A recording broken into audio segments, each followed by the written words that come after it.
खैबर पख्तूनख्वा का पठान, खैबर पख्तूनख्वा का नौजवान पंजाब में दाखिल हो चुका है और अब लियाकत बाग रावलपिंडी की जानब पैदल जा रहे हैं।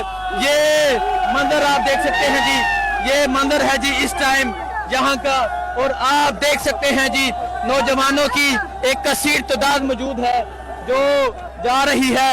और कहा यह गया था कि पंजाब दाखिल नहीं हो सकते, कहा यह गया था कि पंजाब दाखिल नहीं हो सकते। सो आप देख सकते हैं किस तरह पंजाब में दाखिल हुए हैं, किस तरह अवाम का एक समंदर जा रहा है, किस तरह अवाम की एक कसीर तादाद जा रही है, नौजवानों की एक कसीर तादाद दाखिल हो चुकी है पंजाब में, और अब ये तमाम लोग जा रहे हैं। दिखाएं जी ये शफी जान, नौजवानों की एक कसीर तादाद, ये MPs हैं यहाँ से खैबर पख्तूनख्वा से, और अली अमीन गंडापुर की क़यादत में जा रहे हैं। सो आप देख सकते हैं जी, पंजाब पुलिस से बंदूकें छीन ली गई हैं जी, पंजाब पुलिस से बंदूकें छीन ली गई हैं।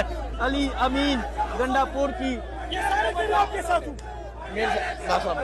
अली अमीन गंडापुर की क़यादत में काफिला पंजाब में दाखिल हो चुका है। ये सूरत हाल है जी, ये मंजर है इस टाइम आप देख सकते हैं जी। आपको जरा बोर्ड दिखाएं ताकि इनको पता चल चुके कि ये काफिला पंजाब में दाखिल हो चुका है। ये बोर्ड दिखाएं और आप दिखाएं कि काफिला पंजाब में दाखिल हो चुका है। ये अवाम की एक कसीर तादाद अब जा रही है जी पिंडी की जानब। बहुत शुक्रिया, आपको दिखाते रहेंगे।